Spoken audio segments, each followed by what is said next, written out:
ناظرین welcome back, ایک دفعہ پھر آپ کو خوش آمدید کہتے ہیں میٹرو ون نیوز کی ماہ رمضان المبارک کی خصوصی نشریات آباد ہے رمضان کے ساتھ. میں ہوں آپ کا میزبان ڈاکٹر بلند اقبال، اور ناظرین سلسلہ ہے بیان رمضان کا. ناظرین ہم جو کچھ کماتے ہیں یا جس طریقے سے ہم اپنی آمدنی حاصل کرتے ہیں، اس کے بعد مختلف ہمارے خرچے کے یعنی ذرائع ہوتے ہیں. یعنی جس طرح سے آمدنی کے ذرائع ہوتے ہیں اسی طرح خرچ بھی ہو رہا ہوتا ہے مختلف طریقوں سے. کچھ لوگ اپنی ذات پہ بہت خرچ کر رہے ہوتے ہیں. یعنی میں چاہوں کہ بہت اچھا ایک برانڈڈ سوٹ پہنوں، برانڈڈ میری گھڑی ہو، ہر چیز میری برانڈڈ ہو، تو ہو سکتا ہے میری کمائی ہوئی لاکھوں روپے کی آمدنی بھی مجھ پہ کم پڑ جائے. کچھ لوگ ہوتے ہیں جو سوچتے ہیں چلو یار میں نہیں، کم از کم میری فیملی، میرا خاندان جو ہے نا وہ تمام آسائشوں سے آراستہ ہو، یعنی ہر چیز آسائش کی گھر میں موجود ہو، گھر اچھا ہو، چیزیں ہوں. کچھ لوگ یہ سوچتے ہیں کہ اپنی فیملی کے ساتھ ساتھ کیوں نہ کچھ حصہ اللہ تعالیٰ کی خوشنودی حاصل کرنے کے لیے خرچ کر لیا جائے. یعنی بس یہ سوچ کے، اس میں اب یہ نہیں سوچنا ناظرین، جب انفاق فی سبیل اللہ کرنا ہے تو پھر اب چاہے آپ نے یہ سوچا کہ بس اللہ تعالیٰ کی خوشنودی کے لیے پیسے میں خرچ کر رہا ہوں، یہ فلاں شخص کو دے رہا ہوں، اب چاہے وہ ان پیسوں کا کوئی جو کچھ بھی کرے، لیکن آپ نے یہ سوچ لیا کہ بس میں نے اللہ تعالیٰ کی خوشنودی کا سوچ کے یہ پیسے ایک شخص کو اپنی دانش نے اس لیے دے دیے کہ شاید یہ ضرورت مند تھا، شاید اس کے کام آ جائے. آج ہم اس پہ بات کریں گے کہ انفاق کیا ہے، اور ہمیشہ کی طرح ہمارے ساتھ موجود ہیں شجاع الدین شیخ صاحب. السلام علیکم. وعلیکم السلام. شجاع بھائی خوش آمدید. جزاک اللہ خیر. کیسے ڈاکٹر صاحب؟ اللہ کا بہت شکریہ، بڑی عنایت آپ کی، جزاک اللہ. ناظرین کرام السلام علیکم ورحمۃ اللہ وبرکاتہ. الحمدللہ رب العالمین والصلاة والسلام علی سید الانبیاء والمرسلین، اما بعد. اعوذ باللہ من الشیطان الرجیم، بسم اللہ الرحمن الرحیم. ومما رزقناہم ینفقون. صدق اللہ العظیم. اللہم صلی علی محمد وعلی آل محمد وبارک وسلم. رب اشرح لی صدری ویسر لی امری واحلل عقدۃ من لسانی یفقہوا قولی واجعل لی وزیرا من اہلی، آمین یا رب العالمین. آج انشاءاللہ ہم انفاق فی سبیل اللہ کے موضوع پر کلام کریں گے. سب سے پہلے دلچسپ نکتہ تو یہ ہے کہ عام طور پر ہمارا خیال یہ ہے کہ انفاق صرف مال کا ہوتا ہے. یہ بات کافی حد تک درست ہے، لیکن مکمل طور پر یہ بات درست نہیں ہے. انفاق تو بڑا ایک وسیع تر لفظ یا اصطلاح ہے. اسی لیے قرآن حکیم ہمیں سورۃ الحدید میں یہ بھی ارشاد فرماتا ہے وَأَنفِقُوا مِمَّا جَعَلَكُم مُسْتَخْلَفِينَ فِيهِ. جس بات پر اللہ نے تمہیں اختیار عطا فرمایا اس کو خرچ کر دو. اب اختیار جان پر بھی ہے، اختیار مال پر بھی ہے، اختیار وسائل پر بھی ہے، اختیار صلاحیتوں پر بھی ہے، اختیار اولاد پر بھی ہے. جو کچھ اللہ نے عطا فرمایا اس کو لگانے کا، کھپانے کا تقاضا کیا جا رہا ہے. اس سے ایک بڑا وسیع تر مفہوم انفاق کا ہمارے سامنے آتا ہے کہ ایک بندہ مومن کی جان، اس کے اوقات، اس کی صلاحیتیں، اس کا مال ہو، اس کی اولاد ہو، اس کو راہ خدا میں اور خیر کے کاموں کے لیے خرچ ہونا چاہیے. البتہ کیونکہ عام طور پر اکثر و بیشتر انفاق کے تعلق سے مال ہی کے انفاق کا تذکرہ ہوتا ہے، تو اس لیے ہم اپنی گفتگو کو بھی اسی اسٹرکچر کے اندر رکھنے کی یا فریم آف ورک میں رکھنے کی کوشش کریں گے، اور اسی دائرے کے اندر بات کریں گے کہ اللہ تعالیٰ نے قرآن حکیم میں جا بجا انفاق کرنے کا تقاضا کیا ہے. پہلا سوال ہے کہ اللہ کو کسی چیز کی ضرورت ہے؟ بالکل ضرورت نہیں. اسی لیے اللہ تعالیٰ بار بار قرآن میں کہتا ہے کہ من جاہد فإنما یجاہد لنفسہ، من شکر فإنما یشکر لنفسہ، من عمل صالحا فلنفسہ. جو شکر ادا کرے گا اپنے بھلے کے لیے، جو جہاد کرے گا اپنے بھلے کے لیے، جو نیک عمل کرے گا اپنے بھلے کے لیے. اللہ تعالیٰ کو ہمارے انفاق کی کوئی حاجت قطعا نہیں. اللہ تعالیٰ تو بے نیاز ہے. ہاں اس سے دنیا کے معاملات بنائے، سجائے، امتحان کے طور پر ہم سب کو پیدا کیا. وہ دیکھ رہا ہے کہ کون اس کی پکار پر لبئی کہہ کر اپنے آپ کو لگانے کی، کھپانے کی اور راہ خدا میں مال خرچ کرنے کی کوشش کر رہا ہے. اچھا، فی سبیل اللہ کی اصطلاح اکثر و بیشتر یہ قتال کے لیے استعمال ہوتی ہے، اللہ کی راہ میں جس سے جنگ کرنا کہا جاتا ہے.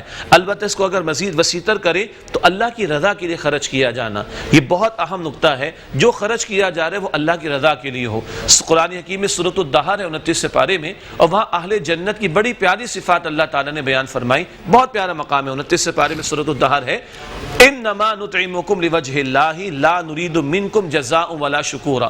بے شک ہم تو تمہیں کھلاتے ہیں اللہ سبحانہ تعالیٰ کی رضا کے لیے. ہم جو تمہیں کھلا رہے ہیں وہ اللہ کی رضا کے لیے کھلا رہے ہیں، نہ تم سے کوئی شکر گزاری چاہتے، نہ تم سے کوئی بدلہ چاہتے. یہ ہے وہ اخلاص جس کا تقاضا ہم سے کیا جا رہا ہے. اسی طرح اللہ کے نبی علیہ الصلوۃ والسلام نے یہ فرمایا کہ من تصدق یرائی فقد اشرک. جس جس نے دکھاوے کا صدقہ دیا اس نے شرک کیا. یہ دکھاوے کا عمل، معاف کیجیے گا، اللہ ہم سب کی حفاظت فرمائے، میری آپ کی ہم سب کی حفاظت فرمائے کہ جناب تصویریں بھی کھینچیں کیونکہ ہم چیک دے رہے ہیں، تصویریں کھینچیں کیونکہ ہم مدد کر رہے ہیں، تصویریں کھینچیں کیونکہ ہم لوگوں کے ساتھ اچھا سلوک کر رہے ہیں. وہ بھائی اللہ سبحانہ و تعالیٰ کے لیے کر رہے ہیں، بس اللہ سبحانہ و تعالیٰ دیکھ رہے ہیں. ہاں کسی ادارے کا معاملہ ہو جس کو اپنی رپورٹ پریزنٹ کرنی ہو تو چلو سمجھ آتی ہے بات. باقی ایک ایکسیپشنل کیس میں آپ کو بتا رہا ہوں، ادروائز تو ہمیں اپنے انفاق کی حفاظت کرنی چاہیے. انفاق کے اعتبار سے ایک اور گوشے کو سمجھتے ہیں، جو مالی انفاق ہمیں کرنا ہے اللہ تعالیٰ اس کی ڈفرینٹ مدات یا کیٹیگریز بیان فرمائیں. ایک شکل ہے جس کو ہم فرض کہیں گے، وہ زکوٰۃ کی شکل ہے، اور زکوٰۃ کے ساتھ ایک بہت بڑا گوشہ جو ہمارے ملک میں موجود تو ہے لیکن اس پہ توجہ نہیں، وہ عشر جسے کہا جاتا ہے.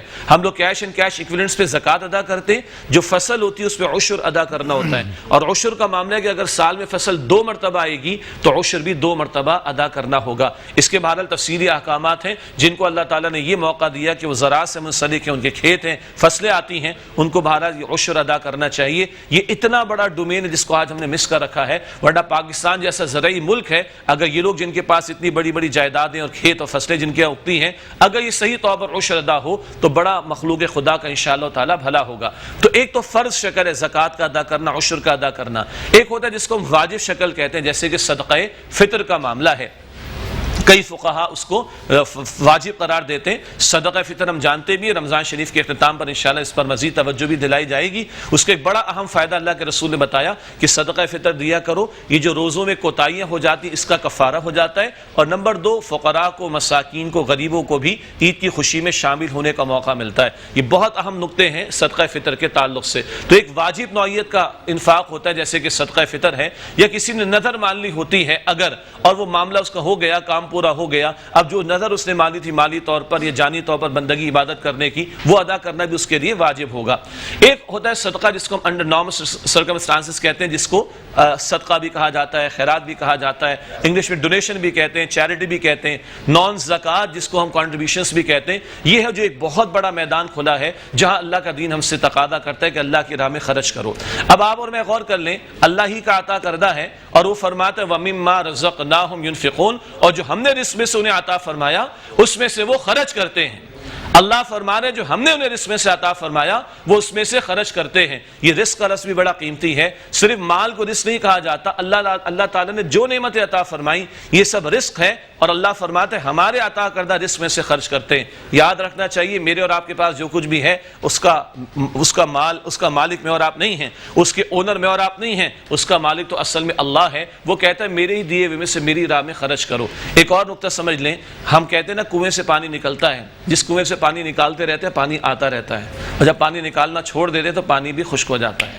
مال جو آ رہا ہے نا، اگر دیتے رہیں گے تو آتا رہے گا. ایک اور انداز سے سمجھیں، ہم کہتے ہیں نا بہتا ہوا پانی پاک اور صاف ہوتا ہے. پانی آتا رہے جاتا رہے تو پانی صاف رہتا ہے، پاک رہتا ہے. مال بھی آتا رہے اور جاتا رہے تو پاک رہے گا، صاف رہے گا. ورنہ پانی اگر ایک جگہ کھڑا ہو جائے تو جوہر بنتا ہے، بدبو آتی ہے. اسی طرح مال اگر ایک جگہ جمع ہوتا رہے وہ جوہر بنے گا، گندگی کا باعث بن جائے گا. اللہ تعالیٰ مجھے اور آپ کو اپنی راہ میں خرچ کرنے کی توفیق دے. رمضان شریف کا ویسے ہی مہینہ ہے، نفل کا ثواب فرض کے برابر، فرض کا ثواب 70 فرضوں کے برابر عطا ہوتا ہے. اور قرآن ایک جگہ فرماتا ہے سورۃ البقرہ 261 میں، ایک دانہ تم اللہ تعالیٰ کی راہ میں دو، اللہ 700 گنا 700 ٹائمز، اللہ اکبر، unimaginable rate، ساری دنیا مل کے آفر نہیں کر سکتی، 700 گنا. اور اللہ کہتے ہیں واللہ یضاعف لمن یشاء، اللہ جس کو چاہے گا اس سے بڑھ کر عطا فرمائے گا. اپنے رشتہ داروں میں دیکھیں، قرب و جوار میں دیکھیں، قریبی لوگوں کو دینا، رشتہ داروں کو دینا، دوہرا ثواب ملتا ہے، ایک دینے کا ثواب اور ایک صلہ رحمی کا ثواب. پھر اللہ کا دین، اللہ کے دین کی دعوت، اللہ کے دین کی نشر و اشاعت، اللہ کے دین کی سربلندی، اللہ کے کلمے کی سربلندی، اس کے لیے بھی تو مال خرچ کرنا ہے نا. ہم وہ دین کے محافظ بنائے گئے. ختم نبوت کے بعد دین کی ذمہ داری ہمارے کاندھوں پر ہے. اب دین کی نشر و اشاعت کا معاملہ، اس کی سربلندی کا معاملہ، اس کے لیے بھی خرچ کرنا، یہ بھی ایک بہت بڑا میدان ہے ہمارے پاس. آخر میں 2 حدیثیں سنا کے بات مکمل کرتا ہوں. اللہ کے نبی صلی اللہ علیہ وسلم نے فرمایا بندہ ایک کھجور کا دانہ اللہ کی راہ میں دیتا ہے، ایک دانہ کھجور کا، اللہ اکبر، چند روپوں کی بات ہے نا. ایک دانہ کھجور کا اللہ کی راہ میں دیتا ہے, صحیح مسلم شریف کی روایت, اللہ اپنے دائیں ہاتھ میں لیتا ہے اور اس کے ثواب کو بڑھاتا ہے. جیسے تم اپنے کسی جانور کے بچے کو پروان چڑھاتے ہو, پرورش دیتے ہو تو بڑا ہو جاتا ہے, اللہ اس کھجور کے ایک کھجور کے ثواب کو بڑھاتا ہے یہاں تک کہ وہ احد پہاڑ جتنا ہو جاتا ہے. اللہ اکبر. اور اللہ کے رسول علیہ السلام نے فرمایا کھجور کا ایک دانہ بھی اگر تم اللہ کی راہ میں دے کر اپنے آپ کو جہنم سے بچا سکتے ہو تو بچانے کی کوشش کرو. اور آج جن حالات میں ہم ہیں اس لاک ڈاؤن کے نتیجے میں بہرحال بڑی مشکلات لوگوں کے لیے آ چکی ہیں, تو جن کو اللہ نے عطا فرمایا اللہ انہیں اور آگے دینے کی, پیش کرنے کی توفیق عطا فرمائے. اللہ تعالیٰ کی ذات بڑی غیور ہستی ہے, آخرت میں تو عطا فرمائے گا ہی انشاءاللہ تعالیٰ, وہ دنیا میں بھی نہیں رکھتا, ادھر بھی بڑھا چڑھا کر واپس کرے گا. اللہ تعالیٰ ان مبارک دنوں میں, ان مبارک راتوں میں, قدر کی راتیں بھی ہیں, 1000 مہینوں سے افضل ہے نا, ادھی قدر کی رات میں خرچ کرے اجر اور بڑھ جائے گا اور بڑھ جائے گا. اور اب تو بہت سے لوگوں کے لیے سہولت ہے نا, آن لائن بھی آپ ٹرانسفر کر سکتے ہیں نا. اگر رات کو باہر نکل کے دینا کسی کو مشکل ہے تو آن لائن ٹرانسفر کر لیں. اللہ مجھے اور آپ کو توفیق عطا فرمائے. جزاکم اللہ خیر وآخر دعوانا ان الحمدللہ رب العالمین. آمین ثم آمین. شجاع بھائی, یعنی ویسے تو خیر کراچی میں بڑے لوگوں کا ایک رجحان ہے چیریٹی کی طرف. مجھے بتائیے گا کہ کوئی شخص چیریٹی کرتا ہے یا انفاق فی سبیل اللہ کرتا ہے, لیکن سر جس کو دیتا ہے نا وہ شخص صحیح نہیں ہے, پیشہ ور ہے. اب سمجھ میں یہ نہیں آ رہا کہ اللہ کے نام پہ دے رہا ہے, کیا کرے؟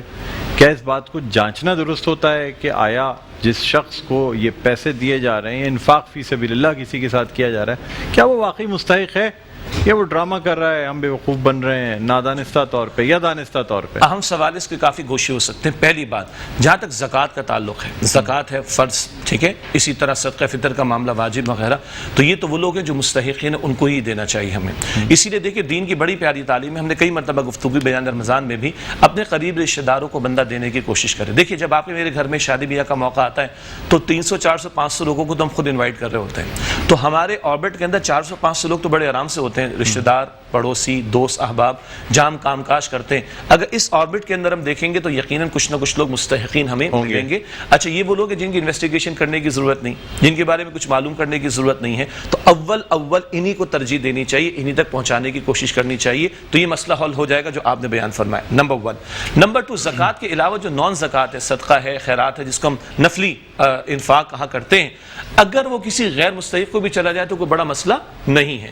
تیسرا اہم سوال یہ ہے کہ پیشہ ور قسم کے لوگ, اب ظاہری بات ہے کہ ہر بندے کے پاس اتنی انٹلیکٹ نہیں ہے, نہ ہر بندہ آڈیٹر ہوتا ہے کہ اچھی طرح وہ اسکروٹنی کر لے, تو اگر تو ہمارا دل مطمئن ہے کسی کو دیکھ کر تو کوشش کریں کہ اس کو دے دیں. ہو سکتا ہے بعض اوقات ایک شخص مستحق شاید نہ بھی ہو, ہم نے اپنے دل کے اطمینان پر اس کو دیا, انشاءاللہ ہمارا اجر اللہ سبحانہ وتعالیٰ کے ہاں محفوظ ہو جائے گا. اور آخری بات یہ ہے, یہ جو پیشہ ور والا لفظ ہے نا, عام طور پر یہ ہمارے سامنے آتا ہے جو مارکیٹس میں نکلتے ہیں سگنلز وغیرہ پر, تو سچی بات ہے ہم لوگ تو 10 روپے دے کے جان چھڑا رہے ہوتے ہیں, کوئی امداد تھوڑی کر رہے ہوتے. معذرت کے ساتھ امداد تو وہ ہوتی ہے کہ آدمی ذرا سوچ سمجھ کے اچھی طرح کسی کو دیتا ہے کہ اس کے پیٹ میں کچھ جائے گا, اس کے گھر کا راشن جو ہے وہ ڈل جائے گا, اس کی کوئی اور نیڈ پوری ہو جائے گی. تو یہ جو ہم کر رہے ہوتے ہیں نا عام طور پر, تو اس کی ایک ریکمنڈیشن میری یہ ہے, ہم نے کچھ لوگوں کو کرتے ہوئے دیکھا, یہ روزے کے علاوہ میں بات کر رہا ہوں, ٹھیک ہے, کہ ہماری گاڑی اگر ہے یا موٹر سائیکل وغیرہ, بیگ وغیرہ, ہم اس میں 2-3 بسکٹ کے پیکٹ رکھ لیا کریں. میں نے اچھے خاصے لوگوں کو دیکھا جہاں کسی نے سوال کے بسکٹ کا پیکٹ دے دیں, کم سے کم کھائے گا تو صحیح نا اس کو.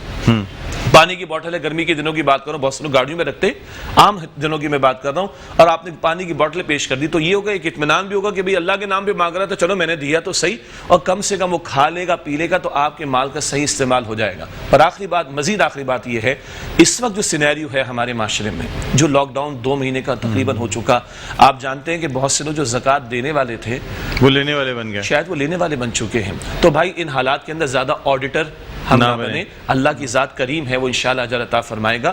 باقی عام حالات کے اندر کوشش یہی ہو کہ ہمارا ڈیزرونگ لوگوں کو پہنچے, لیکن اگر نان ڈیزرونگ کو بھی چلا گیا تو اللہ تعالیٰ کی ذات کریم انشاءاللہ قبول فرمائے گا. حتی الامکان ہم کوشش کر لیں, بس ایک حد تک اطمینان ہو سکتا ہے, اور بعض اوقات بڑے لوگ خوددار ہوتے ہیں, ہم اندازہ کر بھی نہیں سکتے اور مستحق بھی ہوا کرتے ہیں, تو کوشش کریں کہ دیں. اللہ تعالیٰ بھی دیکھیے, جس دن اللہ تعالیٰ نے یہ دیکھنا شروع کر دیا نا کہ ہم مستحق ہیں کہ نہیں, ہم لوگ بڑی مشکل کے اندر آ جائیں گے. بالکل. تو اس اسٹیج پہ آنے سے پہلے بہتر ہے کہ دے دیں.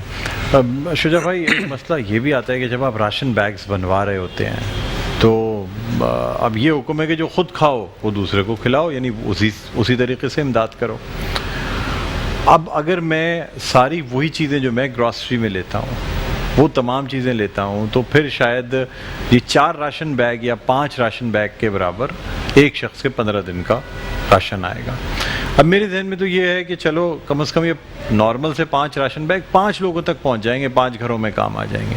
تو اس پہ اللہ یہ گناہ تو نہیں دے گا کہ دیکھو اپنے کھانے کے لیے اچھی چیزیں تمام یعنی مہنگی چیزیں جو ہے گراسری میں استعمال ہو رہی ہیں, نہیں اس کو بھی اور ایک شخص کی امداد کرنے کے لیے چنے کی دال, مسور کی دال, آٹے کا ایک تھیلا اور شکر اور یہ چیزیں ملا کے ایک راشن بیگ بنا کے نہیں, ایسا نہیں. پہلی بات تو یہ سمجھ لیں کہ جو خود کھاؤ انہیں کھلاؤ, جو خود پہنو انہیں پہناؤ. یہ غلاموں اور کنیزوں کے بارے میں جو حضور علیہ السلام کی تعلیم ہے وہ غلاموں اور کنیزوں کے بارے میں. اچھا اس میں بڑا دلچسپ نقطہ ہے, اسلام کوئی غلامی چاہتا نہیں ہے. جنگی حالات کبھی پیش آتے ہیں تو جو پرزنرز آف وار ہیں, جو قیدی ہاتھ آ گئے, ان کو سوسائٹی میں اکوموڈیٹ کرنے کے لیے تعلیم عطا کی گئی. یہ غلاموں کنیزوں کا معاملہ مستقل معاملہ نہیں ہے, یہ جنگی حالات سے متعلق. اب جو تمہارے پاس قیدی بن کر آئے تم نے غلام بنایا, اب خود جو کھاؤ انہیں کھلاؤ, خود پہنو انہیں پہناؤ. مقصد یہ ہے کہ پھر ان کو اپنے برابر کا بھائی بنا کر سوسائٹی کے اندر اکوموڈیٹ کر لو. یہ ہمارے دین کی خوبصورت تعلیم ہے. عام حالات میں یہ تعلیم ایسی نہیں ہے, ورنہ بھی مشکل پڑ جائے گی. میں اپنے امپلائی کو بھی اتنا ہی دوں جتنا میں اپنے لیے ڈرا کرتا ہوں سیلری, میں اپنے 100 امپلائیز کو اتنی تنخواہ دوں جتنا کہ میں اپنا پروفٹ گھر پہ لے کے جاتا ہوں بزنس کا, تو معاملات زندگی چل نہیں سکیں گے. تو یہاں پر اس طرح کی بات نہیں ہے. جو اللہ نے توفیق عطا فرمائی وہ ہمیں کرنا چاہیے. لیکن یہاں میں ایک اور بات بھی عرض کروں, کبھی کبھی دیکھنے میں ایسا آتا ہے کہ راشن بیگ ضرورت سے زیادہ ڈسٹریبیوٹ ہو گئے اور بعض لوگوں نے ضرورت سے زیادہ جو ہے وہ اپنے پاس اسٹور بھی کر لیے. تو ایک تو ان لوگوں کو بھی چاہیے کہ جو ضرورت سے زیادہ لے لیتے ہیں بانٹنے والوں سے, وہ بھی غلط کر رہے ہیں. لیکن یہ بھی دیکھ لیا جائے کہ بعض اوقات راشن کے مقابلے میں کسی کی دوائی کا مسئلہ ہے. بعض لوگ پیشنٹ ہوتے ہیں, آپ اچھی طرح جانتے ہیں کہ 5-5 ہزار روپے کی مہینے کی دوا آ رہی ہوتی ہے, 3-3 ہزار روپے کی مہینے کی دوا آ رہی ہوتی. اس تعلق سے یہ دیکھا جائے کہ کیا ہر وقت کسی کی راشن ہی کی ضرورت ہے, یہ اس کے علاوہ بھی. اور ایک اور صاحب بڑی بزرگ شخصیت ہے, انہوں نے بڑی اچھی ریکمنڈیشن دی کہ جہاں جہاں پاسبل ہو ہم کوشش کریں کہ ان کو کیش ہاتھ میں دیں تاکہ وہ اپنی حقیقی ضرورت کو پورا کر سکیں. تو اس سے بھی انشاءاللہ تعالی اللہ تعالیٰ اجر عطا فرمائیں گے. باقی مشکل حالات ہیں, اللہ تعالیٰ سے ہم دعا بھی کریں, اور ایسے حالات کے اندر بہت زیادہ احتیاطوں اور وہ جو دل کے معاملات اس میں نہ جائیں, اللہ پر توکل کریں, دیں, اللہ تعالیٰ قبول فرمائے گا انشاءاللہ. آخری سوال شجاع بھائی آپ سے کرنا چاہوں گا, وہ یہ ہے کہ آپ کہیں کھانا کھانے جاتے ہیں یا روٹیاں کھڑے ہوئے لے رہے ہیں, اب ایک شخص آیا, اس نے کہا جی سالن دلا دے, روٹی دلا دے. ٹھیک ہے, اب آپ نے اس کو سالن روٹی دلا تو دی, لیکن زیادہ تر پریکٹس یہ ہوتی ہے کہ وہ وہی سالن اور روٹی دوبارہ ہوٹل والے کو دے کے اس سے پیسے لے لیتا ہے. کیا اب اگر آپ کسی ایسے شخص کی مدد کرتے ہیں تو آپ کا یہ حق ہے کہ آپ کھڑے ہو کے ویٹ کریں گے, یہ روٹی سالن لے کے بیٹھ کے جب تک کھانا لینا اس وقت تک میں نہیں جاؤں گا اس لیے کہ میں نے پیسے دیے ہیں, یا انسان اس کے ایمان پہ چھوڑ دے کہ ٹھیک ہے بھائی یہ روٹی سالن دلا دی, اب چاہے اس کو بیچے رکھے جو مرضی آئے کرے, یار میں نے اپنا کام کیا. 2 ایسپیکٹ ہیں. ایک ہوتا ہے کہ آپ مستقل ایک ایریا میں جا رہے ہوتے ہیں تو آپ کی نظروں میں لوگ آ جاتے ہیں, جیسے اللہ اپنے زبان میں رکھے, آپ بھی ٹریول کرتے ہیں, کراچی میں ہم بھی ٹریول کرتے ہیں, تو کچھ خاص کیفیات کے ساتھ کچھ خاص علاقوں میں لوگ نظر آ رہے ہوتے ہیں, پتہ چل جاتا ہے اس کے اندر.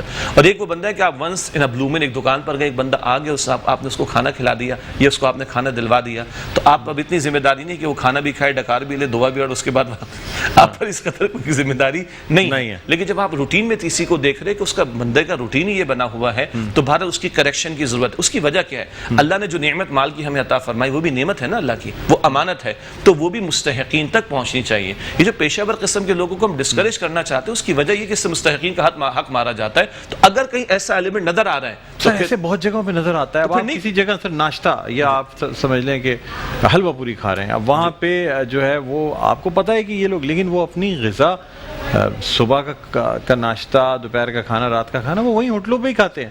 اب اگر وہ کہتا ہے میں بھوکا ہوں مجھے کھانا کھلا دیں, آپ کو پتہ بھی روزانہ نظر آتا ہے, لیکن کھانا بھی روزانہ یہیں پہ کھا رہا ہوتا ہے, پھر کیا کریں گے؟ اگر کھا رہے تو ٹھیک ہے نا, اگر کھا رہے اس کے پیٹ میں جا رہے تو کوئی ایسا مسئلہ نہیں ہے. لیکن میں عرض کر رہا ہوں کہ جن کے بارے میں پتہ چل جائے نا, جیسے آپ نے کہا بیچ رہے ہیں,